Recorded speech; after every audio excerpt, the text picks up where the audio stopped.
pregnant? Most people wait until they actually start trying to ask that, but as a doctor, I know I need a checklist first. Thought I'd breeze through it, but I was wrong. I've spent the last month synthesizing clinical guidelines into a definitive roadmap for the female body. I call it the NEST method. It tracks the 4 critical systems that dictate if you can carry a healthy baby through pregnancy and beyond. I ran my own diagnostics against it, and I didn't get a pass. I got a warning. Step 1 is the one almost every woman ignores, and it's exactly why I failed first. Step 1 isn't your ovaries, it's your nervous system. To conceive, your body needs to be in a safe mode. If your physiology thinks it's a war zone, reproduction shuts down. I failed this immediately. Between a decade in the NHS and my own battle with OCD, I've spent years in chronic survival mode. My body is on high alert. Before I try for a baby, I have to teach my body it's safe. Otherwise, I'm walking into pregnancy already overwhelmed. Step 2, the endocrine system. Step 2 is about your hormones. Most people think this is just about having regular periods. It's not. Fertility and motherhood require a complex symphony of hormones. Here is where I face my biggest clinical hurdle, obesity. As a doctor, I can't ignore the data.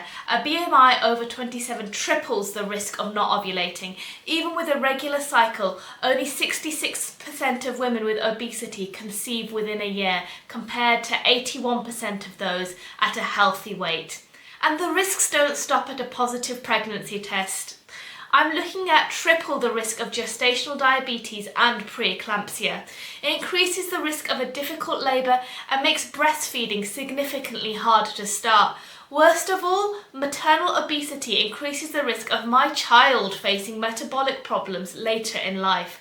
I have to fix the hormonal environment before I move a tenant in. Step 3 is stability, both financial stability and your support network.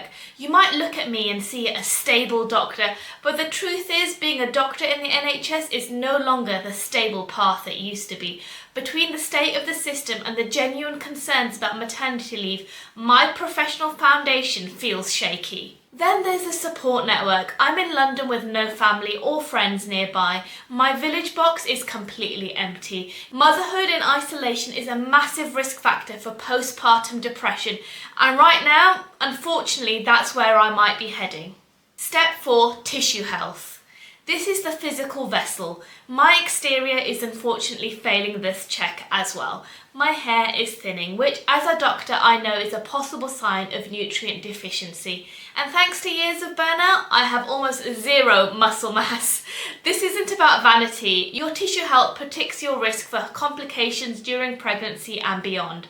According to my own medical checklist, I'm currently a high-risk candidate. Not many people share their whole journey before they even start trying, but as a doctor, I want to be transparent and I want everyone to know they're not alone. I'm going to be busting the myths and educating along the way. I thought I knew exactly what I needed to fix, but as I was finishing this checklist, I found something else. Something that wasn't on the list, but might be the biggest hurdle of all. I'm going to reveal what I found in the next episode. Hit the subscribe button because the plan just changed completely. I'll see you in the next one.